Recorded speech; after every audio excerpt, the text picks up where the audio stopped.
When we think about how life was years ago, it's hard not to compare it to things today. Although the middle of the 20th century was a pivotal time, with the quality of life being at an all-time high, the kids growing up during this time still dealt with some challenging moments. So here are some reasons baby boomers grew up tough, and why they might be tougher than you.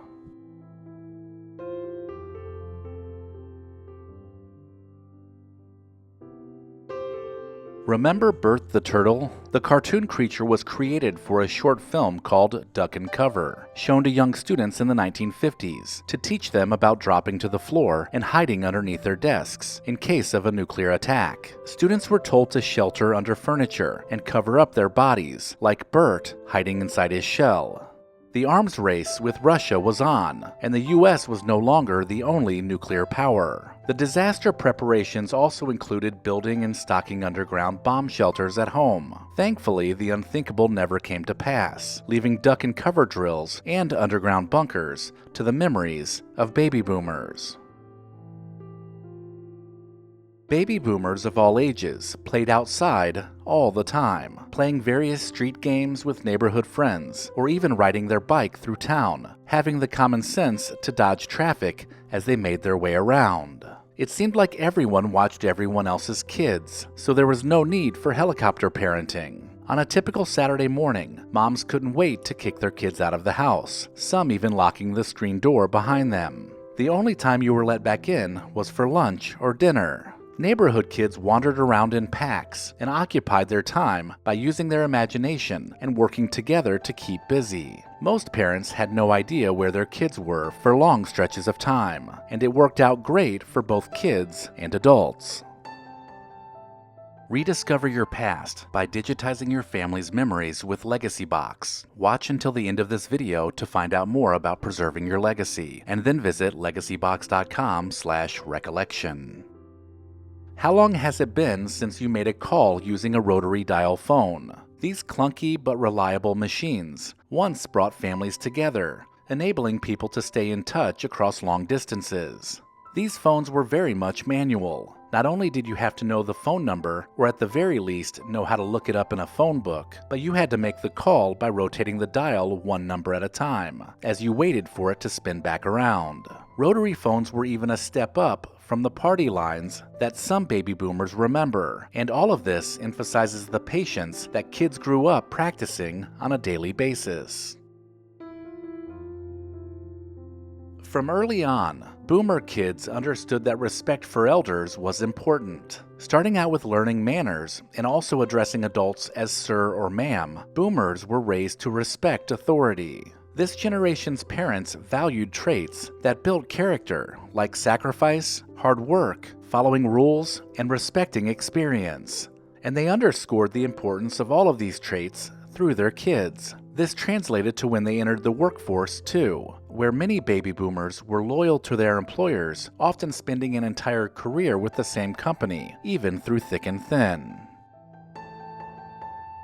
Growing up in the 1950s and 1960s, having a disagreement sometimes meant settling it by stepping outside. There was no trolling or cyberbullying. Everyone knew who the bullies were, and things were dealt with face to face. Fighting back or standing up for yourself built character, and parents were mostly supportive when their kid fought back. Getting a black eye from a fist fight was pretty normal back then, with squabbles happening on occasion in the schoolyard or around the neighborhood. Both the bully and the bullied benefited from dealing with problems head on, and consequences were a real thing back then. It usually made the bully rethink their actions, while it built confidence for the other party. Taking a punch and moving on was commonplace for boomers.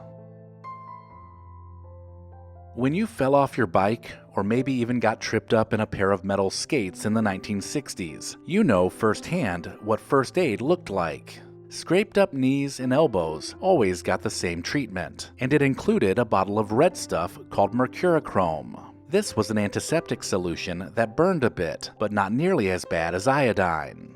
Parents swabbed mercurochrome on the wound and then covered it with a Band-Aid. This stuff was basically liquid mercury, and not only did it sting, but it also smelled and stained everything. Mercurochrome was in just about every medicine cabinet. That is, until the FDA figured out that drugs containing mercury could have harmful effects on the brain and kidneys. Did you have a mom that made you clean your plate before you were excused from the dinner table? Being a picky eater wasn't an option back then, and baby boomers had to stomach some unappetizing dishes. Think liver and onions, or those vegetable-infused jello molds. The clean your plate mentality was rooted in the past, when food scarcity and poverty was widespread. It was also a sign of appreciation to eat all of your food, because your mother had spent so much time preparing the meal. So this is another example of having respect for your parents and doing as they said.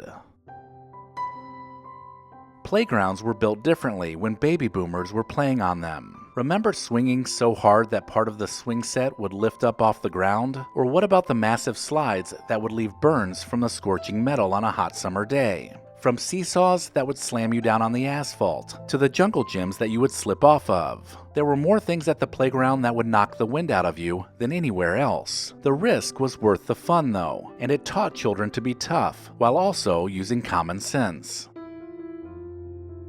Baby boomers were the generation that were placed in harm's way by the US government when it came to the very unpopular Vietnam War. Young men from this generation were drafted into military service and sent overseas to fight off communism in South Vietnam in an effort to flex our muscle during the Cold War. The proxy war ended up costing nearly 60,000 American lives, and ended up failing in achieving the political goals that drew us into the conflict. But this doesn't diminish the bravery and effort put forth by the boomers that shouldered this war. Other things that toughened up kids as they grew up was the lack of safety equipment. Think about what football helmets looked like even for professionals back then. Kids didn't wear bicycle helmets. They just got used to getting scraped up or even bumping their head. In the car, there were no seatbelts. Kids were just protected by the heavy steel of the car chassis and the arm of their mother reaching across to stop them from hitting the dashboard. If we think about houses back then, there was no childproofing. Kids learned not to play with electrical outlets by, well, first playing with electrical outlets and then realizing that wasn't such a good idea. Let's face it, trial and error taught baby boomers a lot about how the world worked, and it toughened them up in the process. Today, watching TV means laying in your bed or on the couch and not exerting any energy. But for baby boomers, watching TV was a more physical activity. First, you had to manually turn the TV on and off. Then you had to tune the TV to the correct channel. Luckily, there were only a few to choose from. After that, the antenna would need adjusting, so you would move it around until you could see the picture clearly. Sometimes this would also mean adding some tinfoil to the ends of the rabbit ears. And then, just as you sat down to watch your program, you realized the volume needed to be turned up. It could be an exhausting activity, just trying to get things perfect to watch TV. And usually the kids functioned as the remote control, while Dad called out the commands. Now, with all of this perceived danger surrounding a baby boomer's childhood, you would think that dialing 911 on the phone might get a little overused. But through all of this, the emergency number did not even exist. That's why if you had minor injuries, you were just told to rub some dirt on it, and then later some mercurochrome. If it was a more serious injury, then you could get into the car and drive to the hospital, or even call a local emergency number to request an ambulance. So basically what this meant was that baby boomers learned to cope with varying degrees of pain as they waited for help to arrive.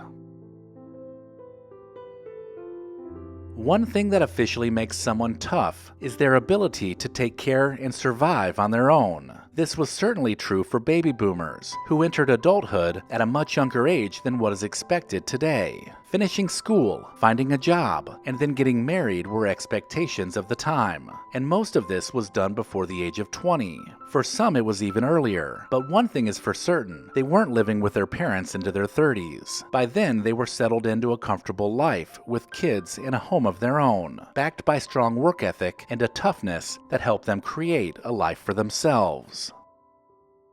Let me know in the comments if I missed anything, and make sure to sign up for the Recollection Road newsletter using the link in the description. Recollection Road and Legacy Box both believe it's important to preserve the past. If you're like me, there's a box of your family's treasured home movies and photos tucked away somewhere, and Legacy Box can help you preserve them digitally. The process is a simple and safe solution for converting your home movies and photos to thumb drive or to the cloud. Just send in your legacy box filled with old VHS and camcorder tapes, film reels, and pictures, and get back digital copies that can be easily enjoyed, shared, and kept organized. It's that easy. Legacy Box is trusted by over 1 million people, and it's all done right here in the USA. Get started preserving your past today. Go to legacybox.com/recollection to get an incredible 55% off. Buy today to take advantage of this exclusive offer and send in your memories when you're ready. Go to legacybox.com/recollection to save 55% while supplies last. If you enjoyed this video, consider watching the other videos in this series. While you're at it, hit subscribe and share Recollection Road with someone you know. As always, thank you so much for watching.